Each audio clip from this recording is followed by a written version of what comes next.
Sie befinden sich am tiefsten Meeresgrund, sind Lebensspender und Zerstörer.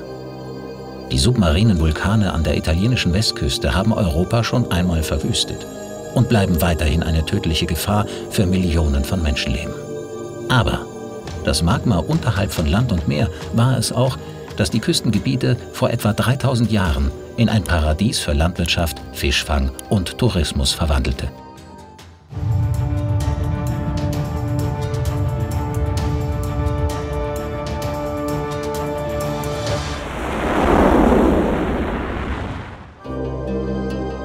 Die gefährlichsten Vulkane Europas liegen verborgen. Die Caldera der Phlegräischen Felder und die Unterwasservulkane des Tyrrhenischen Meeres, darunter der gewaltige Marsili, der größte submarine Vulkan Europas, spenden seit Millionen von Jahren Leben und nehmen es wieder. In der Dunkelheit der Tiefsee gibt der Vulkan beständig Hitze ab und bringt Leben hervor. There's no light, of course, at 1000 meters. In 500 bis 1000 Meter Meerestiefe gelangt natürlich kein Sonnenlicht, da ist es stockfinster. Aber diese submarinen hydrothermalen Quellen sind voller Leben und bieten Bakterien wie auch Organismen höherer Rangordnungen jede Menge Nahrung. Röhrenwürmer ernähren sich über Bakterienkulturen, die die schwefelhaltigen Unterwasserschlote besiedeln. Die Mineralstoffe, die diese submarinen Vulkane ins Meereswasser abgeben, sorgen für eine vielfältige Fauna, die in dieser Tiefe sonst nicht überleben könnte. Die geheimnisvollen, verborgenen Vulkane Italiens sind Lebensgrundlage und Nahrung einer Vielzahl von Organismen, aber auch eine stets lauernde Gefahr. Wegen der austretenden schwefelhaltigen Gase meinte man früher, der Solfatara-Krater in der Nähe der Stadt Pozzuoli sei der Eingang zur Unterwelt.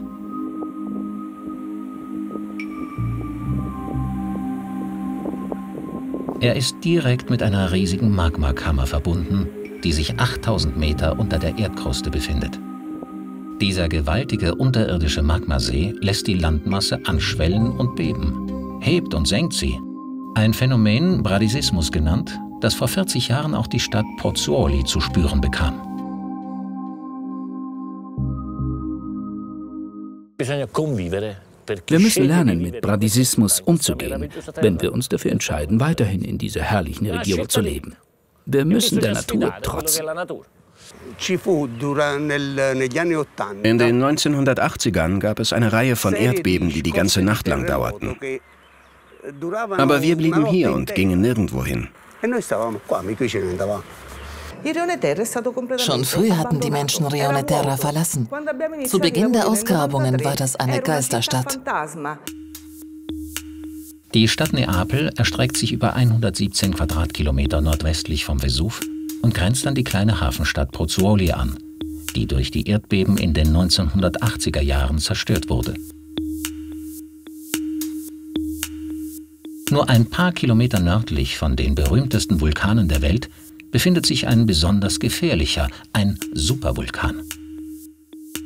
Die phlegräischen, also brennenden Felder oder Campi Flegrei, wie die Römer sie nannten, bilden mit 12 Kilometer Durchmesser eine der größten Calderen der Erde.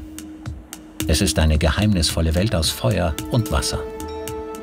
Schon mehrmals ist dieser Supervulkan im Laufe der Jahrtausende ausgebrochen. Da sich die Erdkruste neuerdings wieder hebt, beobachtet das italienische Institut für Geophysik und Vulkanologie die Region aufmerksam. Eine Eruption hier hätte verheerende Folgen.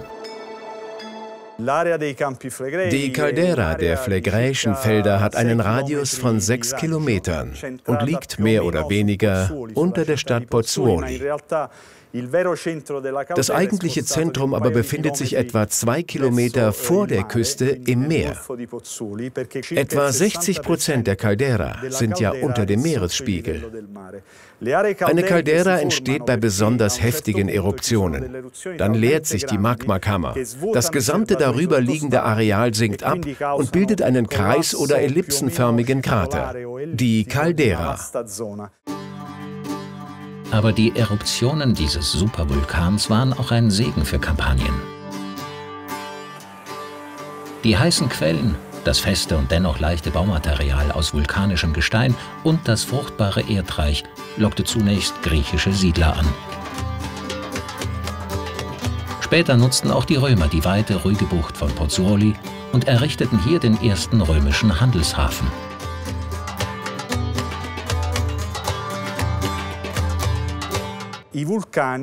Vulkane bieten bis heute enorme Vorteile, allein schon was die außerordentlich ertragreichen Böden betrifft.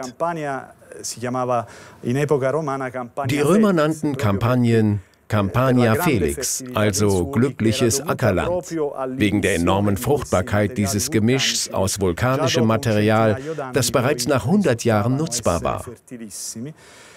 Auch das besondere Mikroklima und diese idyllische Landschaft verdanken wir den Vulkanen. Und etwas, das bereits in der Antike ganz besonders geschätzt wurde: die natürlichen Häfen sowie die mineralischen und thermischen Heilquellen.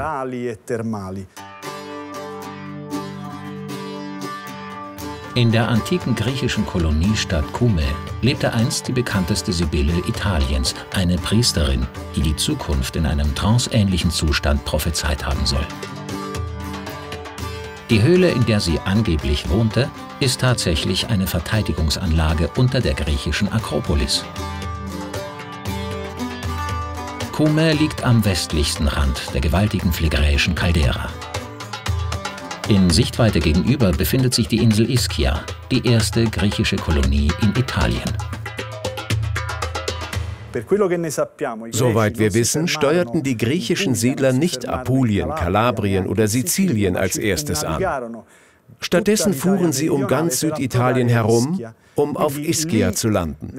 Im 8. Jahrhundert vor Christus gab es dort immer noch Eruptionen. Trotzdem gründeten sie eine Kolonie, vermutlich, weil ihnen die natürlichen Häfen vorteilhafter erschienen. Viele antike Mythen beziehen sich auf die phlegräischen Felder. Das Tor zur Unterwelt, die Sagen um Aeneas, Baios und Herkules, sie alle haben hier ihren Ursprung.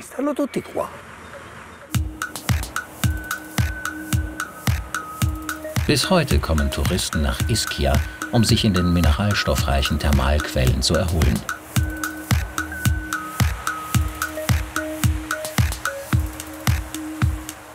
Die Insel ist zwar nicht Teil der phlegräischen Caldera, liegt aber über einem Vulkan, der von der gleichen Magmakammer gespeist wird.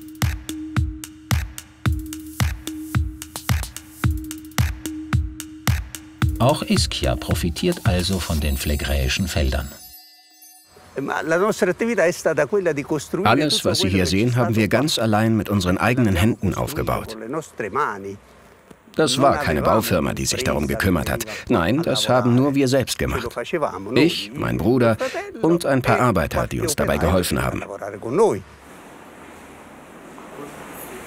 Pasquale Coluta betreibt einen Badekomplex rund um eine heiße Quelle, die erstmals von den Römern genutzt wurde. Vielleicht sogar auch von Kaiser Nero. Dass Kaiser Nero sich hier eine ganze Weile aufgehalten hat, machte die Region natürlich umso berühmter. Schon die Römer kamen hierher, um sich zu entspannen. Die alkalischen Quellwässer der phlegräischen Felder enthalten unter anderem Jod, Bromsalz, Fluorid und Lithium und werden sehr geschätzt wegen ihrer entzündungshemmenden Eigenschaften.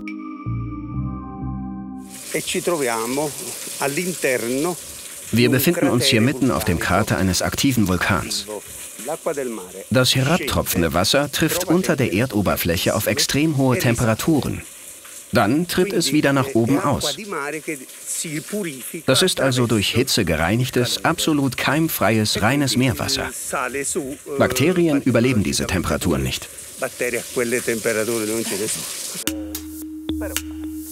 Im Laufe der Jahre haben die Brüder Coluta und ihre 7 Kinder einen Gebäudekomplex um diese natürlichen Quellen errichtet, die aus der Caldera hochsprudeln.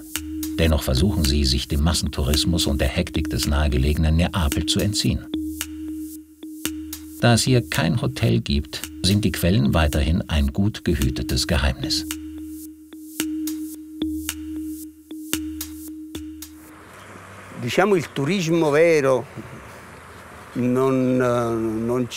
Noch sind wir hier vom Massentourismus verschont geblieben.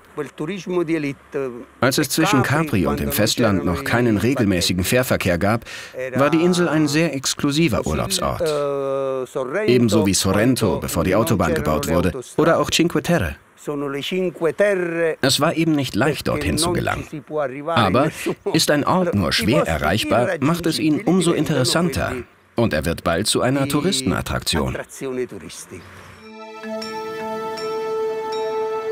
Diese Berge sind Vulkankegel, die sich im Laufe der Jahrtausende herausgebildet haben. Der jüngste Vulkan, der Monte Nuovo, entstand 1538 innerhalb einer Woche und ist heute ein Naturreservat. Das da drüben ist der Monte Nuovo.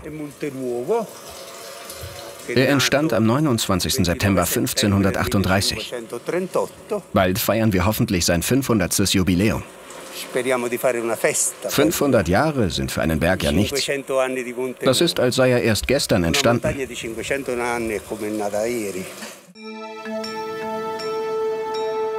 Der aktivste Krater der Phlegräischen Felder ist die sogenannte Solfatara.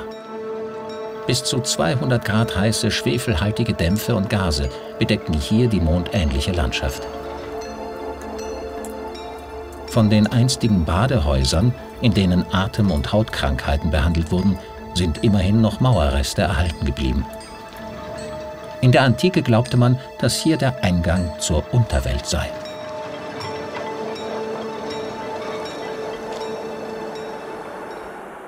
Der Boden hier ist so heiß, dass man ihn nicht berühren kann.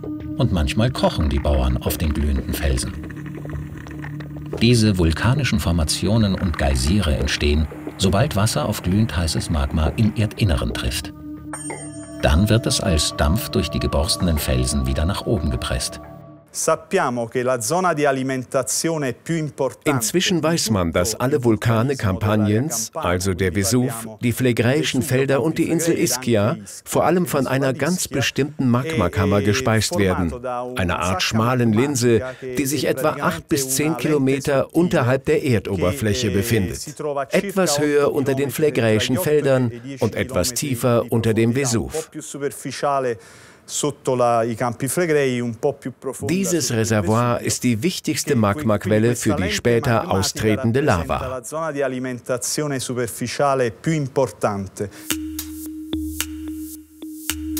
Unter dem Druck der afrikanischen Platte verschiebt sich die Erdkruste in dieser Region, sodass im Lauf der Jahrtausende Magma nach oben gepresst und Vulkane geformt wurden. Seitdem befinden sich hier inaktive, aber tödliche sogenannte Hotspots. Die Phlegräischen Felder, der Vesuv und die Vulkane des Tyrrhenischen Meeres, darunter auch der größte Europas, der 3000 Meter hohe Marsili.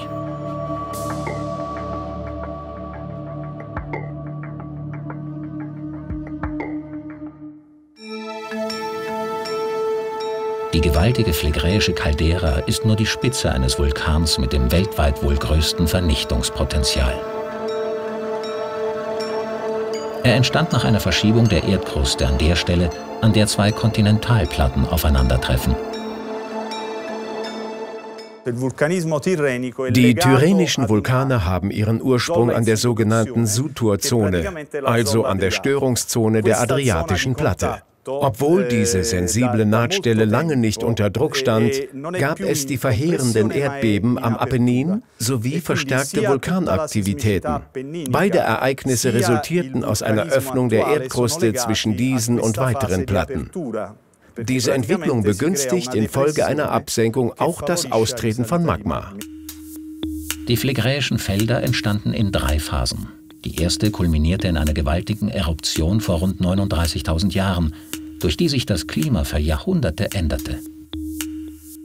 Forscher befassen sich mit der Vergangenheit, um die Gegenwart zu verstehen und auf die Zukunft vorbereitet zu sein. Die größte bekannte Eruption, die Europa je erlebt hat, ereignete sich vor 39.000 Jahren und betraf ganz Kampanien. Manche Forscher meinen, dass diese Eruption die Neandertaler ausgelöscht hat, die ja zeitgleich mit dem Homo sapiens lebten, vor 40.000 Jahren aber ausstarben.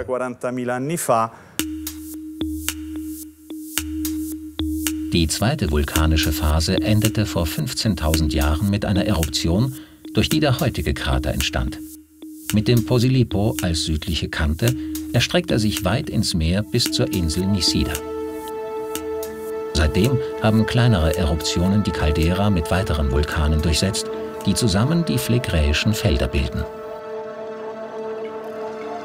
Der gewaltige, aber flache Supervulkan reagiert auf die unterirdischen Bewegungen von Magma und Gas. Dieses konstante Heben und Senken der Erdoberfläche, genannt Bradisismus, stellt die Menschen, die dort leben, vor große Probleme.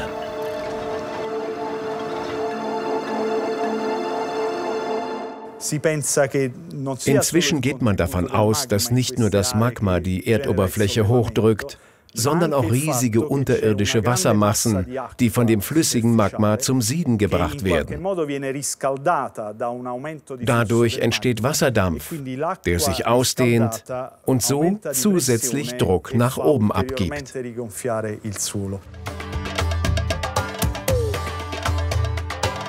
Die römischen Ruinen auf den Phlegräischen Feldern, wie etwa diese Säulen eines Serapis-Tempels, veranschaulichen diesen Bradisismus-Effekt. Die Spuren von Meeresmuscheln auf den Säulen zeigen, bis wohin der Wasserpegel im Mittelalter anstieg. Als die Erdkruste sich erneut hob, stieg der Tempel wieder aus dem Meer empor. Innerhalb von 15 Jahren, zwischen 1969 und 1984, hob sich der Hafen von Pozzuoli um ganze 3,5 Meter. Die gesamte Hafenseite musste dementsprechend umgebaut werden.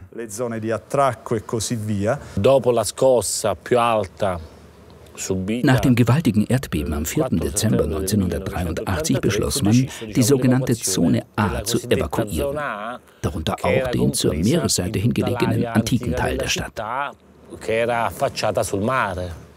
In den 1970er und 80er Jahren hob sich die Erdkruste. Erdbeben erschütterten Pozzuoli und die Altstadt von Rione Terra wurde evakuiert.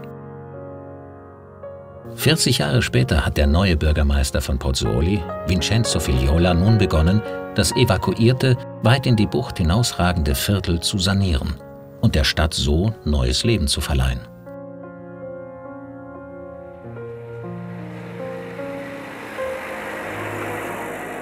Der Großteil der Stadt befindet sich innerhalb der berühmten Caldera, die von vielen Forschern aus der ganzen Welt besucht wird.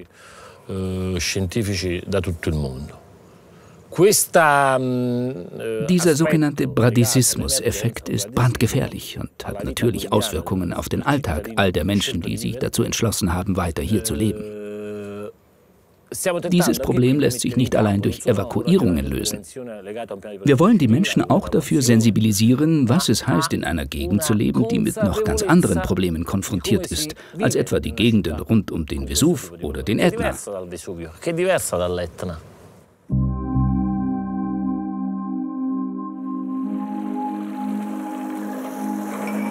Beim Versuch, die Geisterstadt Rione Terra neu zu beleben, entdeckte man ein verborgenes archäologisches Juwel. 1993 stand dann genug Geld zur Verfügung, um die antike römische Hafenstadt Puteoli komplett auszugraben.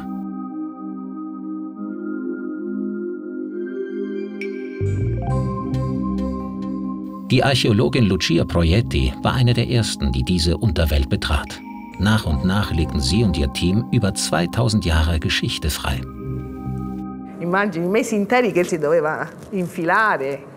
Es war unglaublich. Jahrelang krochen und buddelten wir da unten herum. Immer gebückt, Tag für Tag, Monat für Monat. Dazu diese Dämpfe, die Dunkelheit, der Schimmel. Wir haben dafür bezahlt. Mit Allergien, Arthrose und sicher noch vielen anderen Wehwehchen. Doch der Fund der Archäologen entschädigte für vieles.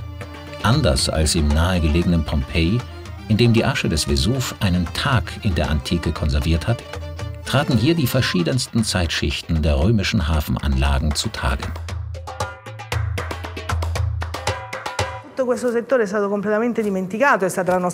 Das gesamte Areal war ja schon seit langer Zeit in Vergessenheit geraten. Es war sozusagen ein echter Glückstreffer. Statt bestehende Gebäude nur abzureißen, den Schutt zu entfernen und dann etwas Neues zu bauen, ist es mitunter einfacher, den vorhandenen alten Bauschutt als Fundament zu nutzen und darauf dann die neue Anlage zu errichten. Da das auch hier der Fall ist, konnten wir uns durch die einzelnen Schichten graben und alle Überreste von damals sichern.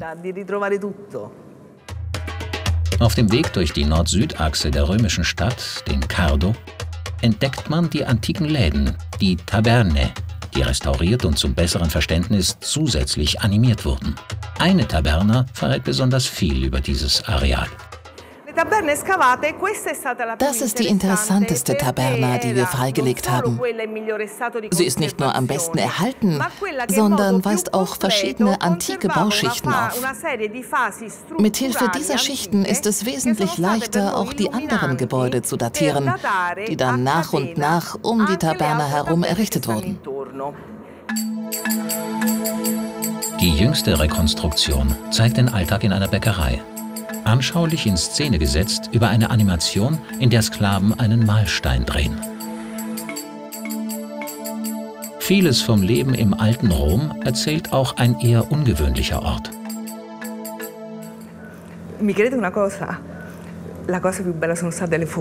So seltsam es auch klingen mag, aber am aufschlussreichsten waren die Abwasserkanäle. Unglaublich, was wir da gefunden haben. Sozusagen das ganze antike Leben. In diese Kanäle fiel alles Mögliche. Pfirsichkerne, Ohrringe, ein Mörser zur Herstellung von Augen-Make-up, Gürtelschnallen, Münzen, Tongefäße, eben alles aus dem Alltag von Männern und Frauen.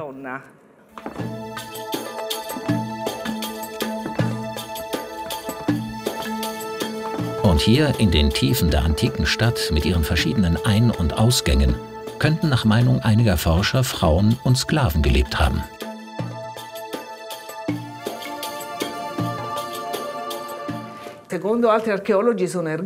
Manche Archäologen vermuten, dass es sich hier um sogenannte Ergasterien handelt, also um Werkstätten und Wohnräume von Sklaven. Die öffentliche Lage, die Zugänge von beiden Straßen und die identischen zellenähnlichen Räume lassen unserer Ansicht nach aber eher darauf schließen, dass hier Prostituierte arbeiteten.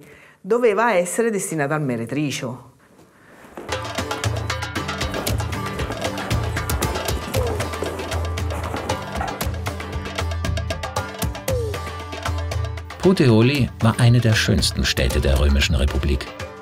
Wie die griechischen Siedler vor ihnen, nutzten auch die Römer die Hafenanlage als Umschlagplatz für Waren aus allen Teilen der antiken Welt. Errichtet auf gelbem vulkanischen Tuffstein, sah die Stadt tagtäglich die im Hafen einlaufenden Schiffe. Sicher ein überwältigender Anblick. Höchstwahrscheinlich sah Puteoli aus wie viele andere Städte Kleinasiens, etwa Kos oder Lindos. Also eine Spornsiedlung auf Tuffstein mit verschiedenen terrassenartigen Ebenen, auf denen jeweils Gebäude standen. Und ganz oben ein weißer Marmortempel, den alle, die sich vom Meer aus dem Kap näherten, als erstes sahen. Diese fast theaterhafte Inszenierung sollte Erstaunen und Bewunderung hervorrufen. Und ich bin sicher, dass jeder tief beeindruckt war von all dieser Schönheit, die auch von weit draußen im Meer zu erkennen war.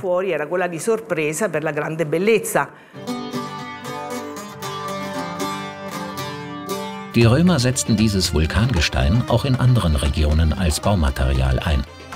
Bekannt als gelber Tuff entstand es während der letzten Eruption vor 15.000 Jahren als schwefelhaltige vulkanische Asche, die die gesamte Region bedeckte. Tuff ist eine Art verfestigtes vulkanisches Eruptivgestein, das sich bildet, wenn sich unterirdisches Magma und Wasser vermischen. Diese besondere Gesteinsart findet man überall in Kampanien.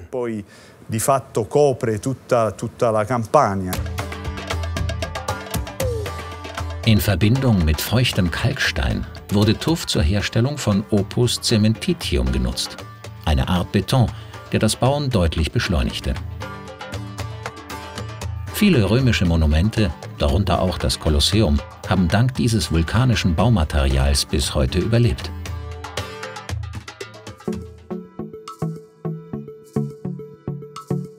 Von den vulkanischen Salzen und Mineralien, die die Erde auf den phlegräischen Feldern fruchtbar machen, profitiert auch der Fischfang. Das schwefelhaltige Meereswasser lässt bestimmte Algen und Plankton gedeihen, von denen sich die Fische ernähren. Überall an der Küste steigen Gase und Mineralien hoch ins Meer. Auch am Fischmarkt im Hafen von Pozzuoli.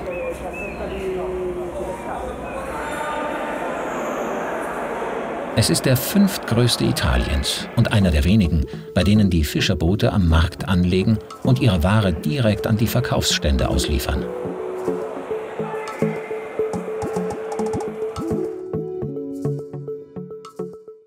Sobald der Tag in den phlegräischen Feldern anbricht, sortieren die Fischer ihre Netze und bringen ihren Fang zum Fischmarkt. Adolfo Aleotti leitet den Fischmarkt in Pozzuoli. Sein Arbeitstag beginnt um 4 Uhr früh und endet nach Sonnenuntergang. Buongiorno.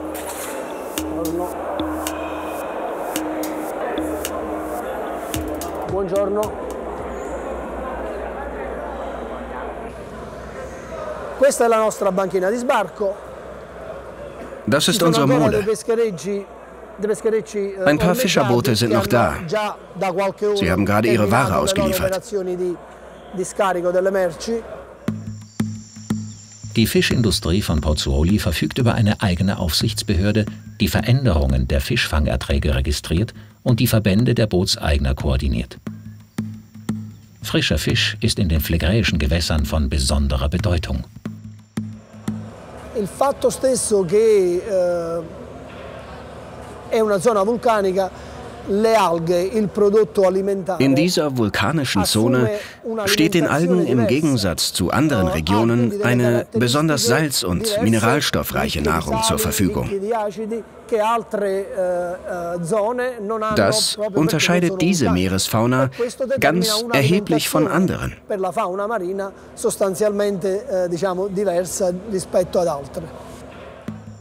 Im offenen Meer werden hier vor allem fettreiche Fische mit blauen Rücken gefangen, darunter Sardinen, Sardellen und Makrelen.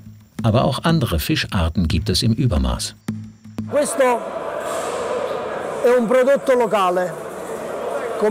Das ist ein typisch regionales Erzeugnis. Wie man sieht, werden diese fettreichen Fische von den Fischerbooten direkt beim Großmarkt ausgeliefert.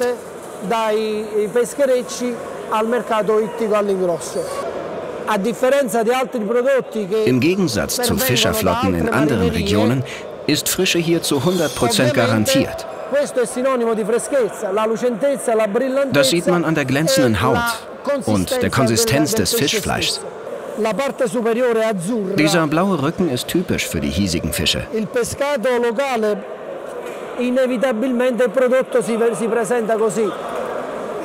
Fische von anderen Fischerflotten haben einen anderen Nährstoffgehalt und verlieren nach und nach ihre Farbe. Sie werden komplett grau und haben eine völlig andere Qualität. Noch auf dem Boot wird der Fang in Übereinstimmung mit den EU-Vorschriften erfasst und registriert. Der Fischmarkt selbst wird regelmäßig vom Veterinäramt und der Küstenwache überprüft, auch auf Fischgrößen unterhalb der Norm. Die Etiketten garantieren dem Endverbraucher, dass die Ware kontrolliert und zertifiziert wurde.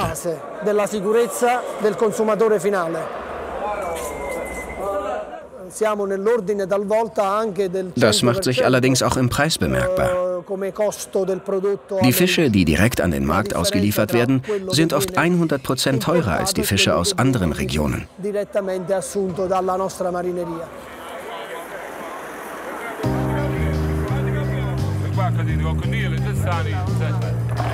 Am späten Vormittag ist die Arbeit der Fischer beendet. In den Weinbergen aber, die sich in direkter Nähe zum Zentrum der phlegräischen Caldera befinden, geht sie jetzt erst richtig los.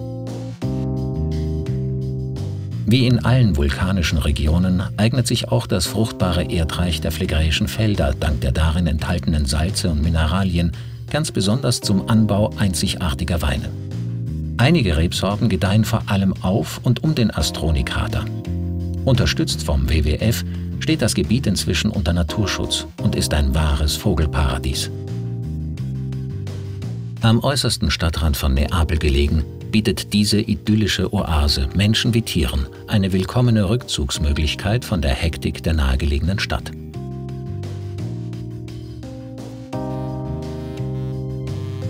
Einer der jüngsten Krater, der im Laufe von 7 Eruptionen vor etwa 4000 Jahren entstand, befindet sich am äußersten Rand der phlegräischen Felder, direkt neben dem für seine Radrennen bekannten Agnano-Krater.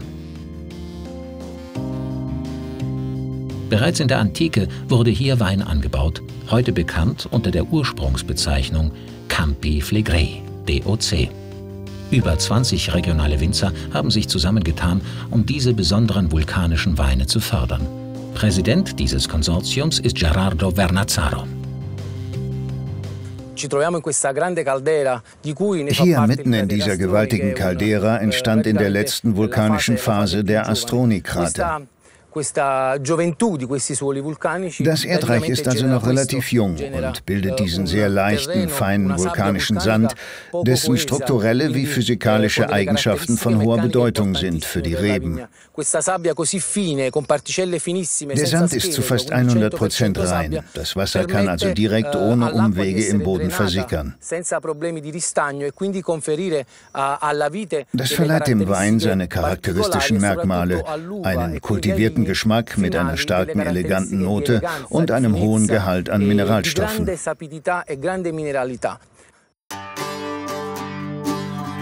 Die Griechen, die die italienische Halbinsel besiedelten, brachten auch Weinreben aus ihrer Heimat mit. Einige dieser antiken Rebsorten werden bis heute zur Weinherstellung genutzt. Als die ersten Segler aus der Ägäis die phlegräischen Felder erreichten, versuchten sie den Wein auf die gleiche Weise wie in Griechenland anzubauen. Diese bodennahe Reberziehung ist heutzutage geläufig als sogenanntes Baskettraining.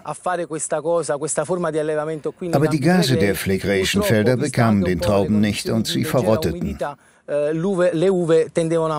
Daraufhin zog man die Reben an Pfählen hoch, die etwa der Länge eines Phalanx entsprechen, also dem Speer eines griechischen Kriegers. Damit erzielte man hervorragende Resultate. Dieser speziellen Technik verdankt die Weißweinsorte ihren Namen, unter dem sie auch heute noch bekannt ist, Falangina.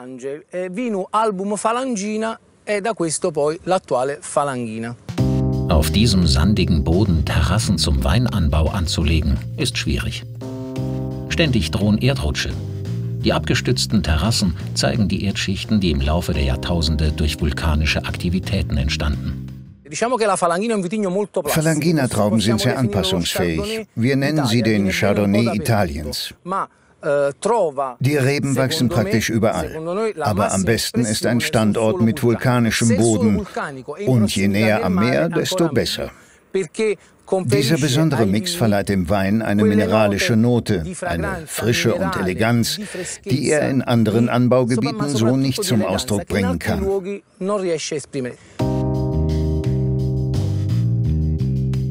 In der Region wird auch eine geringe Menge Rotwein produziert, der Piedi Rosso, zu Deutsch Rotfuß.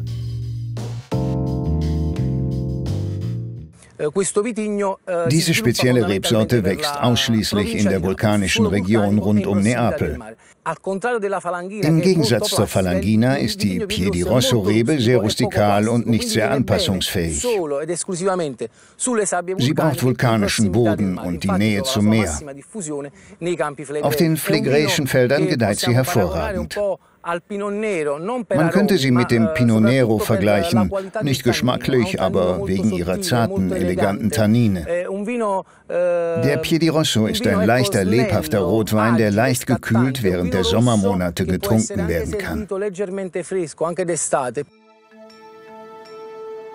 Die phlegräischen Felder mit ihrem reichen historischen Erbe, den zahlreichen Heilquellen und dem fruchtbaren Boden scheinen das Paradies auf Erden zu sein.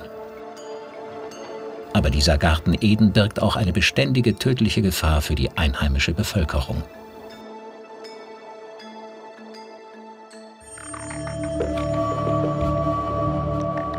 Einst hielt man diese vulkanische Landschaft mit ihren aktiven, schwefelhaltigen Geysiren und den kochend heißen Quellen für den sagenumwobenen Eingang zur Unterwelt. Und die Region im Norden Neapels wurde von den Touristen gemieden, wegen der Industriezonen mit ihren riesigen Fabriken und hässlichen Wohnblöcken.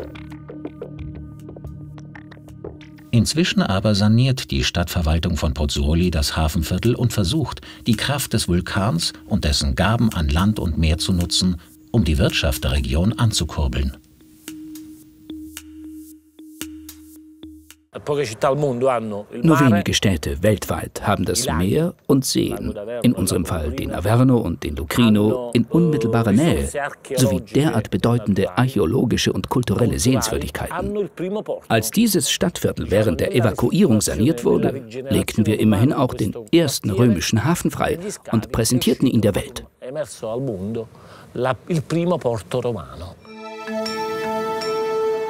Die Einwohner Pozzuolis leben nicht nur im Schatten eines Vulkans, sondern mitten in der Caldera eines der gefährlichsten Supervulkane der Erde. Doch sie scheinen immun zu sein gegen die Warnungen der Forscher und gegen die Risiken, die das Leben hier mit sich bringt. Ständig hebt und senkt sich die Erde. Neue Krater bilden sich, dazu die gewaltige unterirdische Magmakammer. Und jederzeit muss mit einer verheerenden Eruption gerechnet werden. Eine Stadt, die im Laufe von 30 Jahren 2 Evakuierungen überstanden hat, verfügt über besondere Fähigkeiten, sich zu regenerieren. Das liegt uns im Blut. Und wir sind fest entschlossen, auch in Zukunft an diesem wunderbaren Ort zu leben. Für die phlegräischen Felder gilt inzwischen überall Warnstufe Gelb. Immerhin hebt sich der Boden dort seit 10 Jahren wieder leicht an. Deshalb klären wir die Bürgermeister der Städte und der phlegräischen roten Zone über frühe Anzeichen für ein Erdbeben auf. Der verborgene Supervulkan der phlegräischen Felder zählt zu den gefährlichsten der Welt. Ganz in der Nähe aber lauert eine noch größere Bedrohung, die immer noch nicht gänzlich erforscht ist. Es handelt sich um einen der höchsten Berge Europas, dessen Gipfel allerdings 450 Meter unter dem Meeresspiegel liegt. Der submarine Vulkan Marsili. Seit Jahrzehnten erforscht der Meeresgeologe Michael Marani vom Institut für Meereskunde den Marsili und das Tyrrhenische Meer.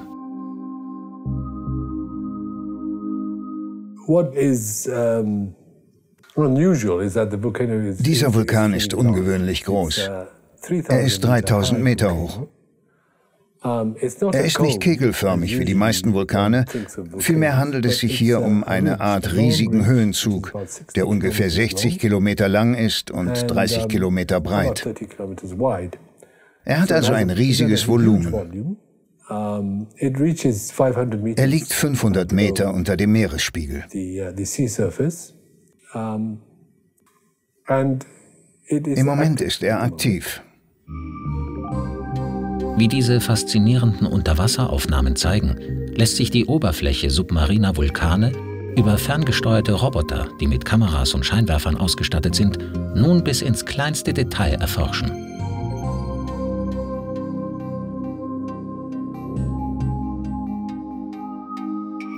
Kolonien von Röhrenwürmern gedeihen dank weißer Bakterien, die die Umgebung hydrothermaler Schlote besiedeln.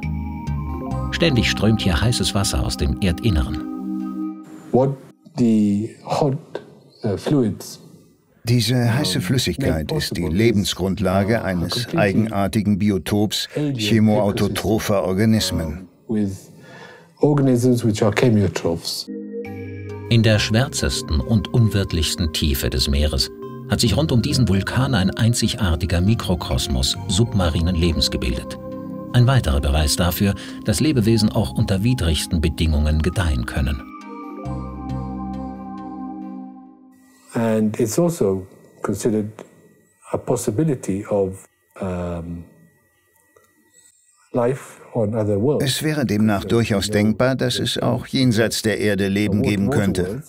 Zum Beispiel auf wasserstoffreichen Planeten wie Jupiter oder Saturn.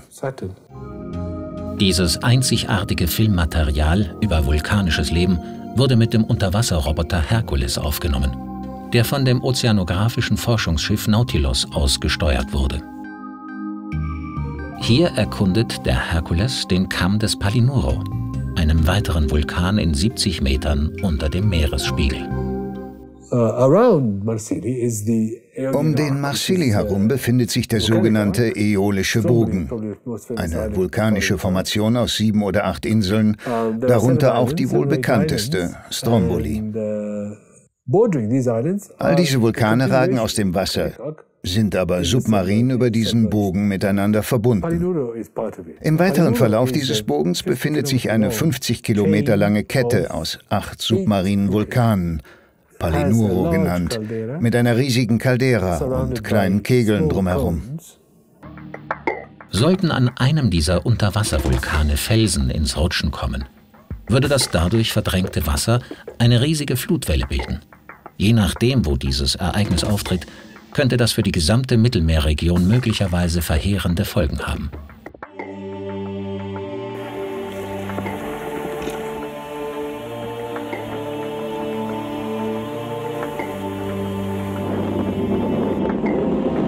Im Jahr 2002 ereignete sich auf der als Sciara del Fuoco, Feuerrutsche, bekannten Seite der Insel Stromboli eine Eruption, die einen gewaltigen Felsrutsch auslöste.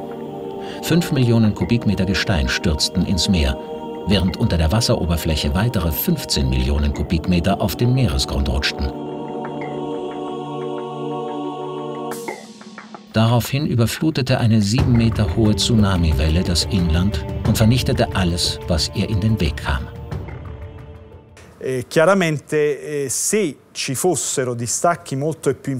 Falls es jemals zu einem Felsrutsch kommt, der noch gewaltiger ist als bei der Sciara del Fuoco auf Stromboli oder sogar eine ganze Vulkanflanke zusammenbricht, würde das natürlich einen gigantischen Tsunami auslösen. Davon wäre dann die gesamte Mittelmeerregion betroffen. Spanien, Afrika und Sizilien, ebenso wie das italienische Festland. Das ist ein Riesenproblem für alle Länder, die am Mittelmeer angrenzen. Sollte irgendwas passieren und zum Beispiel eine Tsunami-Warnung ausgegeben werden, bleiben höchstens 20 Minuten, um zu reagieren. È chiaro che un'eruzione di questi vulcani può provocare dei fenomeni tipo maremoto. Die Größe der Flutwelle, die eine Eruption dieser Vulkane auslösen könnte, hängt von vielen Faktoren ab. Insbesondere natürlich vom Ausmaß der Eruption an sich. Trotzdem halte ich die Angst vor einer Eruption des Marsilli für etwas übertrieben. Immerhin befindet sich dieser Vulkan 2000 Meter unter dem Meeresspiegel und zudem weit weg von der Küste. Damit ist er deutlich ungefährlicher als Vulkane, die direkt unter dicht besiedelten Städten liegen. Diese Animation zeigt, wie schnell sich ein von einer kollabierenden Flanke des Marsilli ausgelöster Tsunami fortbewegen würde, bis er die Küste Süditaliens erreicht. Innerhalb von nur wenigen Minuten würden große Hafenstädte wie Salerno oder Palermo von einer Flutwelle mit möglicherweise verheerendem Ausmaß überschwemmt.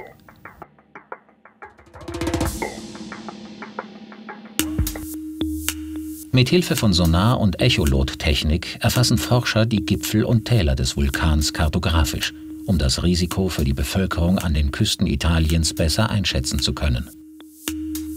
Auch Energiekonzerne sondieren das vulkanische Gelände der gesamten Mittelmeerregion, um das Pro und Contra eventueller geothermischer Bohrungen genau abzuwägen. Wer von Neapel nach Palermo segelt, überquert dabei, ohne es zu wissen, den höchsten Vulkan Europas, der in den kalten Tiefen des Mittelmeers unaufhörlich Hitze abgibt. Auch in den öden Vorstadtbezirken nördlich von Neapel stößt ein unterirdischer Vulkan Dampfschwaden aus.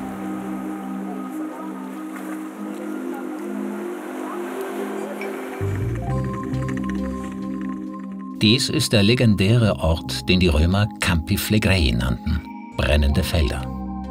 Einige der dramatischsten Mythen und Sagen der antiken Welt haben hier ihren Ursprung. Die ungeheure Anziehungskraft dieser vulkanischen Landschaft ist bis heute zu spüren.